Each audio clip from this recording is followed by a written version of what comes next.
నమస్కారం గురుగారు. అఖండ లక్ష్మీ ప్రాప్తిరస్తు. గురుగారు, ఇప్పుడున్న జనరేషన్లో ప్రతి ఒక్క యూత్కి అంటే జాబ్ రావాలి, జాబ్ వస్తే లైఫ్ సెటిల్మెంట్ అయినట్టే అని భావిస్తూ ఉంటారు. మళ్ళీ ఈ 2026 సంవత్సరంలో ఏ రాశుల వారికి విదేశీ యోగం ఉంది, అబ్రాడ్ వెళ్ళే ఛాన్సెస్ ఉంది అని అంటారు, ఒకసారి తెలియజేస్తారా? రెండోది, మీరు ఉద్యోగం గురించి అడుగుతున్నారా, విదేశీ అని అడుగుతున్నారా? విదేశీ అంటే విదేశీయాలు వస్తే ఇంకా బెటర్ కదా అని స్వదేశంలో మీకు ఉద్యోగం మీద ఆశ లేదన్నట. అంటే దీన్ని ఎలా మేము తీసుకోవచ్చు అనేది మీరు అర్థం కావాలి. చూడండి, ఎలా వీళ్ళు ఎంత తెలివిగా అడుగుతారు యాంకర్లు. చూడండి ప్రశ్న, అంటే ఇండియాలో ఉద్యోగాలు తక్కువనే అని చెప్పేసి వాళ్ళు ఇంటర్నల్గా ఉండేటువంటి భావన, ఉద్యోగ కల్పన లేదన్నటువంటి భావన అమ్మాయిలు ఎక్కువ ఉంది. అయితే ఇక్కడ ఒకటేంటంటే విదేశీయానము అనేది అక్కడికి వెళ్ళిన దోశ వచ్చేసి 175 రూపాయలు, 200 రూపాయలు, 300 రూపాయలు. మన దగ్గర అయినా సరే 75 రూపాయలు దోశ ఉంది. అక్కడ వచ్చేటువంటి డాలర్ల లెక్క కూడా అక్కడ ఖర్చుకు సరిపోతుంది. ఇక్కడ కదా, అక్కడ పోయిన తర్వాత కక్కుర్తితో ఉన్నటువంటి ఆదాయ మార్గాన్ని ఎక్కువ వేసుకొని ఖర్చులు తగ్గించుకోవడం, కక్కుర్తి పడి ఖర్చును తగ్గించుకోవడం వల్ల ప్రయోజనం ఎక్కువగా ఉంటుంది, టు బి హానెస్ట్. రెండవది, ఇక్కడ ఉన్నప్పుడు సపోజ్ మిమ్మల్ని ఇక్కడ ఉన్నప్పుడు అమ్మ కూరగాయల మార్కెట్లో, సూపర్ మార్కెట్లో 2 రోజులు శని ఆదివారం పనిచేస్తావా అంటే మీరు చేస్తా అంటారా? అమ్మ లేదండి, నా ఫ్రెండ్ అక్కడ వస్తాడు, నా ఫ్రెండ్ వస్తాడు చూస్తాడు, కౌంటర్లో ఉంటే మీరు చేస్తా అంటారు అన్నటువంటి భావనతో ఇక్కడ మీరు చేయట్లేరు. సో నన్ను వచ్చేసి ఏమండి శని ఆదివారంలో గుళ్ళో చేయగలుగుతారా అన్నప్పుడు నేను నా గుళ్ళో చేయగల తప్ప నీ గుళ్ళో చేయాలని చెప్పేటువంటి భావన మాకు. అంటే స్వక్షేత్రంలో మనము గొప్పగా ఉండాలి. ఇదే వ్యక్తి మీరు నేను అమెరికా వెళ్ళాం అనుకుందాం, శని ఆదివారాలు ఖాళీగా ఉంది, పక్కన వైన్ షాప్లో కౌంటర్లో కూర్చోవాలి, నేనేమో పంతులు గారిని, సరే మీరేమో మంచి యాంకరు లక్ష్మీదేవిలా ఉన్నారు అంటే ఏం చెప్తాం ఇక్కడ, లేదండి మీకు ఇవాళ $40 ఇస్తాం లేదా $100 ఇస్తాం అంటే ఏం చెప్తాం మనం? పోతే రాబా, మనకి ఎందుకు రాబా, పోయింది ఎక్కడో ఉన్న దేశంలో మనం చూసేవాళ్ళేడు చేసేవాళ్ళేడు వెళ్తున్నాం కదా. అంటే ఇక్కడ మెయిన్ ఏం చెప్తానంటే వర్క్ ఈజ్ వర్షిప్ అని చెప్తుంటారు మన వాళ్ళు. భగవంతుడు అదే చెప్పాడు, నీ కర్మ నువ్వు చేయి, ప్రతిఫలాన్ని నువ్వు ఆశించక వస్తుంది అది గ్యారెంటీగా అని చెప్పాడు ఆయన. దాన్ని వాళ్ళ ఇంగ్లీష్ వాడు వచ్చేసి దాన్ని వర్క్ ఈజ్ వర్షిప్ అని చెప్పాడు. భగవంతుడు చెప్పాడు మనకు, నీ కర్మ నువ్వు చేస్తూ వెళ్ళు, ప్రతిఫలాన్ని తప్పకుండా అది వస్తుంది, నువ్వు ఆశించక అంతే అని చెప్పాడు. సో ఇలా మనకి ఇప్పుడు మీరు అడిగిన ప్రశ్నకి సమాధానం ఏంటంటే ఉద్యోగ కల్పన కోసం విదేశాలు వెళ్ళాల్సిన అవసరం లేదు. అక్కడ కూడా మన వాళ్ళు ఎంతో ఆటంకాలు పడుతూ ఇబ్బందులు పడుతూ నరకాన్ని చూస్తున్నటువంటి వ్యక్తులు చాలామంది చూసాం. సరే కొన్ని విషయాల్లో చెప్పకుండా విషయాలు అక్కడ వెళ్ళి అకాల మరణం పొంది పాపం ఆ పార్థివ దేహం ఇక్కడ రాకుండా వాళ్ళు ఎన్నో అవస్థలు పడుతున్నటువంటి విషయాలు కూడా చూస్తున్నాం. కొన్ని కౌంటర్లలో మీరు భారతీయులు అని చెప్పేసి మా ఉద్యోగాలు తినేస్తామని చెప్పేసి వచ్చి డైరెక్ట్ కాల్ చేయడం, మనల్ని పిస్టల్తో కాల్ చేయడం కూడా చూస్తున్నాం మనం. కాబట్టి సరే వెళ్ళొద్దని చెప్పట్లా, ఉద్యోగ కల్పన కోసం మాత్రం వెళ్ళకండి. ఇక్కడ అంతకంటే ఎక్కువ ప్రశాంతమైన ఉద్యోగం ఉంది. ఇక్కడ $1000 వచ్చినా కడుపుండ తినగలిగేటువంటి అవకాశం మనకు ఉంది. రెండవది, మన జాతీయ సంపద, దేశ సంపద మన దగ్గరే ఉండే అవకాశం ఉంటుంది. సరే మీరు అనుకోవచ్చు, సరే సొత్తొద్దు, మాకు విదేశాలు వెళ్ళే యోగం ఉందా లేదా, మాకు అది చెప్పండి చాలు అన్నటువంటి వ్యక్తులు చాలామంది ఉంటారు. వారి కోసం తప్పకుండా నేను చెప్పే ప్రయత్నం. అమ్మాయి అడిగిన ప్రశ్న, ఉద్యోగ కల్పన కోసం వెళ్తున్న వారికి ఈ గురుగ్రహ సంచారం అలాగే శనిగ్రహ సంచారాన్ని బట్టి మనం విషయాలు చెప్పాలి. శనిగ్రహం ఆల్రెడీ మనకి ఈ యొక్క మీనరాశిలో ఉన్నాడు. ప్రస్తుతం గురుడు వచ్చేసి మనకి మిథునంలో ఉన్నాడు. రేపు జూన్ 2వ తేదీ, వచ్చే నెల 2వ తేదీ నుంచి గురుగ్రహం కర్కాటకంలో వెళ్తోంది. సో ఈ లెక్క ప్రకారం చూసుకున్నప్పుడు మనకి ముఖ్యంగా విదేశానానికి వెళ్ళే రాసులు 4 ఉన్నాయి. 4 రాసులకి అద్భుతమైనటువంటి విదేశాన యోగం ఖచ్చితంగా ఉంటుంది. 100% వారికి ఉండే అవకాశం, 100%. సరే అంటే మీకు అర్హత ఉన్నప్పుడు, when you are eligibility for to the abroad, so మీరు వెళ్ళడానికి ఎలిజిబిలిటీ ఉంటే వెళ్తారు. అంటే వీసా సంబంధ విషయాలు కానీ స్లాట్ బుక్ చేసుకునే విషయాలు కానీ తప్పకుండా మీకు అనుకూలంగా ఉంటుంది. మరి ఏ రాశుల వారికి ఉంటుంది అని అడిగితే మీనరాశికి బలంగా ఉంది. అదేంటండి, మీనరాశికి శని లగ్నంలో ఉన్నాడు కదా, మీనరాశిలో ఉన్నాడు. మరి ఆల్రెడీ వాళ్ళు ఏలినాటి బాధపడుతున్నారు అంటే వాళ్ళకి ఏలినాటి బాధపడుతూనే ఉంటే వాళ్ళు ఇల్లు కొనలేదా, పెళ్లి చేసుకోలేదా, పిల్లల్ని కనలేదా? మరి ఇవన్నీ మీనరాశి వాళ్ళకి అయినాయి కదా. నా దగ్గర ఉదాహరణ బోలు ఉన్నాయి. నా దగ్గర ఉన్న శిష్యులే వాళ్ళకి మీనరాశి వాళ్ళు, ఆ మీనరాశి వారికి ఇల్లు కట్టుతున్నారు. ఇప్పుడు మన గృహప్రవేశం వచ్చే నెల గృహప్రవేశం జరుగుతోంది. మనకి సంతానం వచ్చింది, కొడుకు సంతానం పుట్టింది, భార్యకు ఉద్యోగం వచ్చింది, ఇల్లు కన్నాడు. మరి ఇవన్నీ అయినాయిగా మీనరాశి వాళ్ళు నా దగ్గర ఉన్నారు డైరెక్ట్గా. సో మరి అలాంటప్పుడు శని కొన్ని విషయాల్లో రావాల్సిన ధనాన్ని 2 రోజులు వచ్చేదాన్ని 2 నెలలు చేస్తాడు. రావాల్సిన ఉద్యోగాన్ని 2 రోజుల్లో వచ్చే ఉద్యోగాన్ని 3 నెలలు చేస్తాడు. కొంచెం 3 నెలలు అంటే చాలా డిలే కదమ్మా.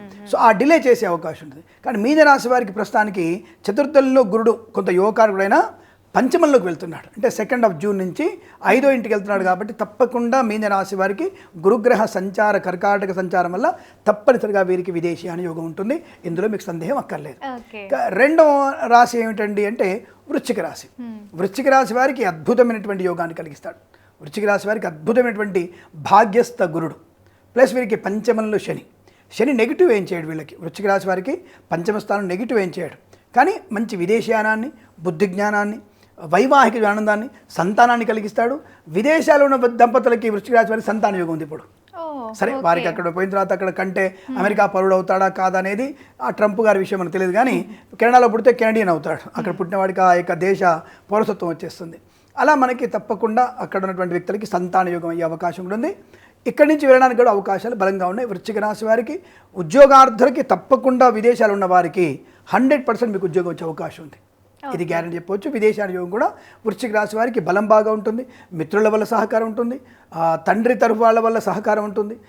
ఉద్యోగ కల్పన, ఆన్ సైట్ ఆపర్చునిటీ, అంటే ఇప్పటిదాకా లేవండి ఉద్యోగాలే పోతున్నాయి, అంత ఏఐ ఎంఎల్ఏ అవుతుంది, ఆర్టిఫిషియల్ ఇంటెలిజెన్స్, మిషన్ లెర్నింగ్లోనే ఎక్కువ ఇబ్బంది పడుతున్నారు, అందరికీ అది రాదు, నాకేమో ఒకటే వచ్చు, నాకేమో ఎన్సీఏ వచ్చు, నాకు ఇంకోటే వచ్చు, కొన్ని ఉంటాయి వాళ్ళకి, ఇది నాకు పైతానే వచ్చు, నాకు ఇంకోటి రాదు, నాకు డాటా అదే వచ్చు నాకు.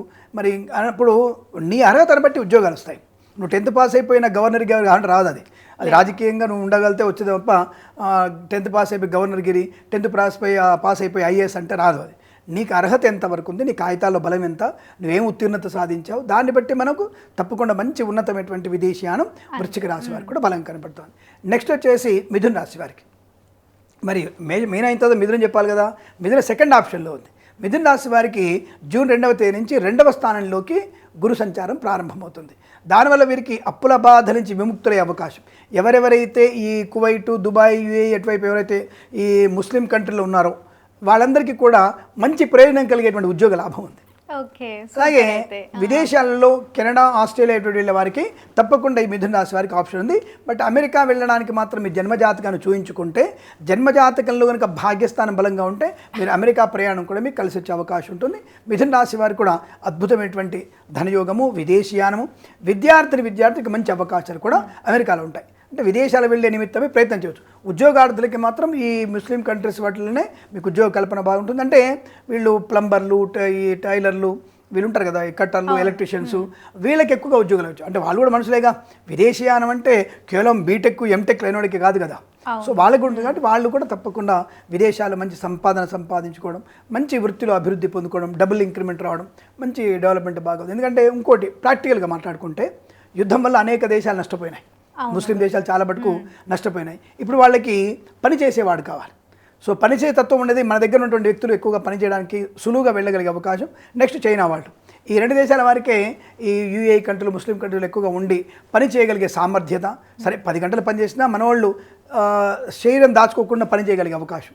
కాబట్టి దానివల్ల మనకి మంచి అవకాశాలు రావడానికి అవకాశాలు ఉంటాయి. అక్కడ ఎన్నో ప్రాబ్లమ్స్ వచ్చేసాయి. యూఏఈ కంట్రీస్ కానీ, బహ్రెయిన్ కానీ, తర్వాత ఇరాన్ అనుకోండి, ఇతరత్ర ఏ కంట్రీ అయినా సరే ముస్లిం కంట్రీలో చాలా ఇబ్బందికర వాతావరణం. అంటే ఆర్థికంగా చితికిపోతున్నారు వాళ్ళు. సరే ఆర్థికంగా బలంగా ఉన్నోళ్ళు, కానీ వర్క్ కావాలి వాళ్ళకి. వర్క్ చేసేవాడు ప్లంబరు, ఈ కార్పెంటర్, ఇవన్నీ చాలామంది కావాలి. సో ఇప్పుడు వాళ్ళకి తప్పకుండా అవసరం ఉంటుంది. కాబట్టి మన వాళ్ళు కోకొల్లలుగా వెళ్ళే అవకాశం ఖచ్చితంగా ఉంటుంది. వాళ్ళకి అవకాశాలు మిథున రాశి వారికి ఉంటుంది. విద్యార్థులకు కూడా మంచి అవకాశాలు ఉన్నాయి. ఇక నెక్స్ట్ 4వ రాశి ఏంటంటే ధనుసు రాశి. ధనుసు రాశి వారికి మరిదేంటంటే అర్ధాష్టమశని ఉంది కదా. అర్ధాష్టమశని ఉన్నప్పటికీ కూడా ప్రస్తుతానికి ఇమ్మీడియట్గా వీళ్ళకి గురు సంచారం ధనుసు రాశి వారికి అనుకూలంగా ఉంది. అంటే సప్తమంలో, మిథునంలో గురుడు ఉన్నాడు. ఈ జూన్ 2 లోపలనే వీళ్ళకి ప్రయత్నం కనుక చేస్తే తప్పకుండా వీరికి ప్రయోజనాన్ని పొందుకునే అవకాశం ఉంటుంది. అలాగే లేదనుకుంటే నవంబర్ తర్వాత, ధనుసు రాశి వారికి జూన్ 2 లోపల కానీ లేదా నవంబర్ తర్వాత నుంచి తప్పకుండా వీరు విదేశాలకు వెళ్ళగలిగే అవకాశం 100కి 100 ఉద్యోగార్థులకే అవకాశాలు ఎక్కువగా ఉన్నాయి. తప్పకుండా వీరికి మంచి విదేశీయాన ప్రాప్తి ఉండడానికి అవకాశాలు నిండుగా ఉన్నాయని చెప్పవచ్చు. తప్పకుండా గురుగారు, మళ్ళీ యోగం లేని రాశుల వారిని ఎలాంటి పరిహారాలు చేసుకోమంటారు? ఒకటి గుర్తుపెట్టుకోండి, అంటే ఇప్పుడు మేషరాశి వాళ్ళు వెళ్ళరా అంటే వాళ్ళకుండే ప్రయోజనం వేరే ఉంటుంది. తాత్కాలికంగా ఈ గురు సంచారం వల్ల ఈ రాశి తప్పకుండా ఉంది. మిగతా రాశి వారికి సొంత జాతక ప్రభావం ఉంటుందిగా. అందుకే అంటారండి, ఫస్ట్ అనేది జన్మజాతకాన్ని చూపించుకోవాలి. జన్మజాతకంలో 9వ స్థానం, 12వ స్థానం, 5మ స్థానం, 3య స్థానం, లగ్నం, ఇవన్నీ చూసుకుంటే కానీ విదేశీయాన యోగం ఎప్పుడు ఉందా లేదా అనే విషయాన్ని స్పష్టంగా చెప్పవచ్చు అనే విషయాన్ని గమనించుకోండి. జన్మజాతకం చూయించుకోవాల్సిందే. మిగతా రాష్ట్రాల వారికి వెళ్ళాలనుకుంటే హనుమాన్ చాలీసా పారాయణం. ప్రపంచంలో అప్పుడున్నటువంటి, అంటే మనకి రాముడు ఉన్నటువంటి యుగం నుంచి మొదలు పెడితే ఫస్ట్ ఫ్లై అయింది ఎవరై అంటే ఆంజనేయ స్వామి. విదేశాలు వెళ్ళిన వాళ్ళు ఎవరు? ఆంజనేయ స్వామి. సరే అంతరిక్షంలో వెళ్ళినవాడు ఇంద్రుడు, అందరూ పైన ఉన్నారు. కానీ భూమండలం మించి వేరే దేశానికి వెళ్ళిన వారు ఎవరై అంటే మన హనుమంతుల వారి. కాబట్టి హనుమాన్ చాలీసా పారాయణం ఎవరైతే ఎక్కువసార్లు, రోజు 11 సార్లు చేస్తావా, 108 సార్లు చేస్తావా చేసుకుంటే తప్పకుండా పరిహారం ప్రకారంగా మిగతా రాష్ట్రాల వారు కూడా విదేశాలకు వెళ్ళగలిగే అవకాశం బలంగా ఉంటుందని చెప్పవచ్చు. తప్పకుండా గురుగారు, ధన్యవాదాలు. శుభమస్తు.